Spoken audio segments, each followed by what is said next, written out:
Okay, guys, now that you have done your scramble strips and gotten the answers completely verified, now it's time to go on and actually get some really good notes when talking about aims, strategies, advantages, and disadvantages of each side going into the Civil War. It's really going to help you have a better understanding when we go to do guided notes.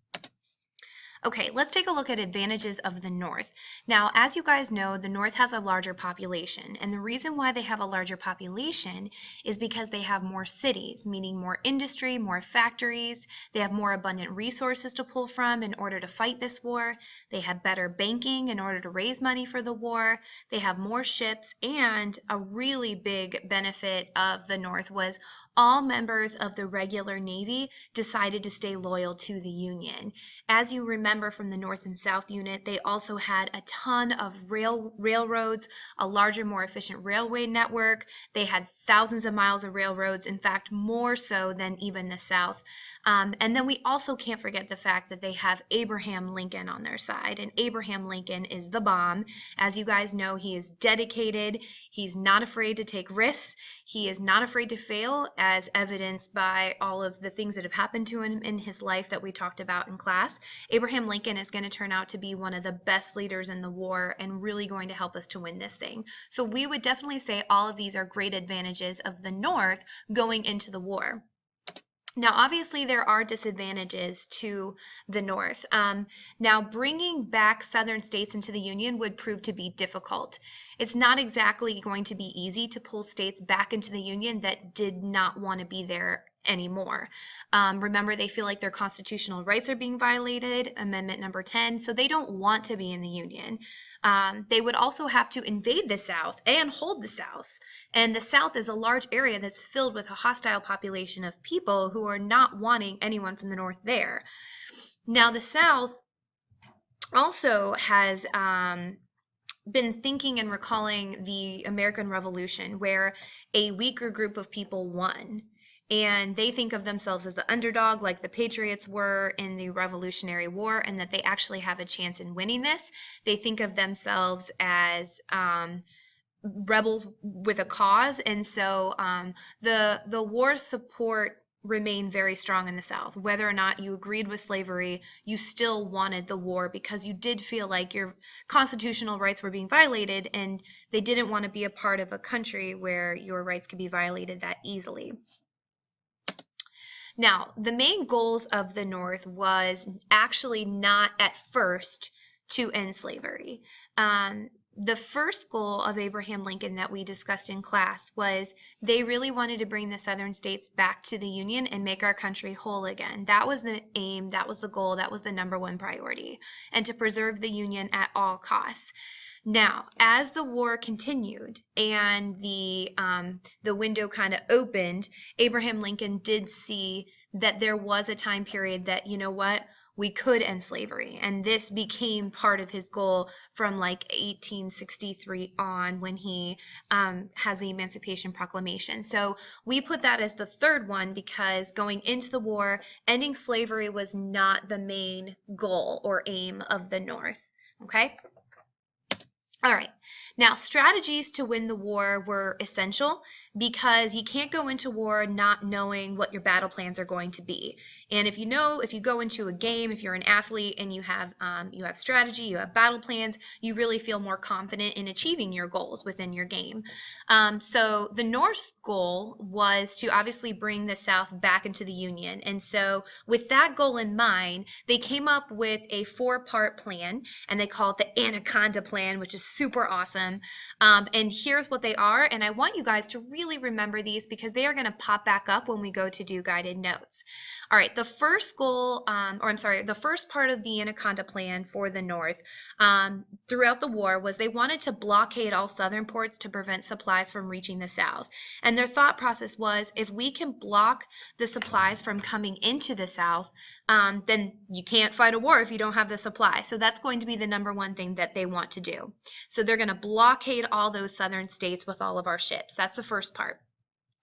The second part was to capture the Confederate capital of Richmond, Virginia.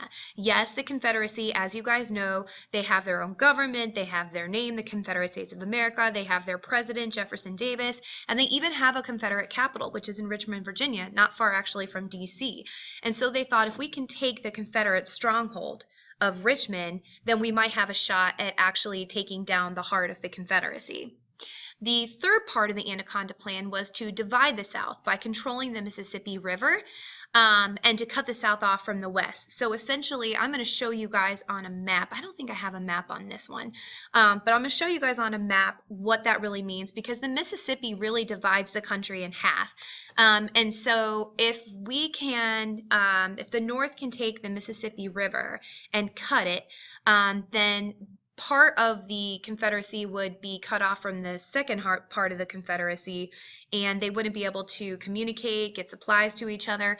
And so if you divide your enemy in half, you have a better shot at weakening them and taking them over. And so I wish I had a map on this. I'm actually going to show you guys this in class so you have a better understanding of this one. And I'll show you throughout the guided notes as well, so you have a good idea. We'll look at our choosing sides map that we are creating. And the fourth part of the Anaconda Plan was, again, to divide the South even further. And what they were going to do is capture Tennessee River Valley, use it as a launching pad, and then they're going to assign a general to take his troops and march all the way through Georgia to the coastline to Savannah, and then up through the Carolinas. And this is going to be a very famous campaign by General William T. Sherman of the North, and we're going to be talking about that, and that's a really cool part of the Anaconda Plan, and there's a lot of dynamic to that as well. Now let's go ahead and take a look at the Anaconda Plan and the actual map that was created to kind of show this. So as you guys can see, the black anaconda snake is wrapping itself around the South and almost constricting and squeezing the South out. So it's a really cool name, super charged up, and you're like, yeah, let's get the South. So we're going to move forward, and we're going to take a look now at the advantages and disadvantages of the South specifically. So the advantages of the South was that they had a strong support with the white population. Even if you did not have slaves, you did support succession and having your own country and not being a part of the Union. So that's definitely an advantage when you have that many people all together working towards the same goal. They were fighting in familiar territory, so they know their home, they know their land, they know their way of life, they know their way around. When you're fighting in familiar territory, it's like having the home field advantage. Now, they do have a really strong leader, Jefferson Davis. He is the president of the Confederacy, but outside of that, they actually get some other really, really successful leaders. Robert E. Lee is going to choose to fight for the South, and he goes down in the history book as like one of the best generals of this war. And in fact, what a lot of people don't know is that Robert E. Lee was asked to fight for the North, and he chose to fight for the South. Now, as to why he chose the South, I'll tell you guys about that in class. It's a very interesting story and background. Robert E. Lee and Abraham Lincoln did know each other and did know each other very well. Disadvantages of the South. So they obviously have fewer trains, which means that if you have fewer trains, you have more difficulty delivering food, weapons, and supplies to the troops, so it's going to take that much longer. The other disadvantages was they believed so powerfully in state rights that the individual states did not have to give the Confederate government power, that each individual state in the South was almost operating as their own country and not giving up that power to the Confederate government because they believed so strongly in having those state rights. They had a small population of free men to fight. You know, a majority of their population, a lot of it, as you guys know, was slaves. They had fewer factories to manufacture weapons and other supplies because, remember, they didn't support industry because agriculture was their main way of making money in the South because of the climate and the land. They have half as much food as the North. Remember, they only grew 20% of the country's food. They focused on cotton and all that other stuff. And then they have half the miles of railroad tracks, and that's going to come back to bite them.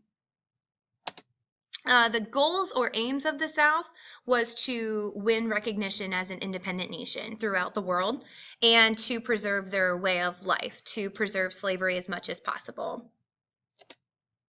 So their strategies in order to accomplish those goals, the name of it was the King Cotton Plan, which as you guys can see, is not nearly as good of a name as the Anaconda Plan. It sounds kind of wussy, but that's just my opinion.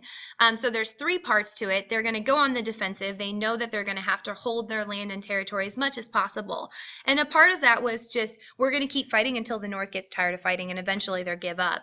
Now, sometimes they're going to take on the offensive and go after them to DC, and they're hoping they'll persuade the North that they can't win this war. So that's all, guys. Hope you took good notes.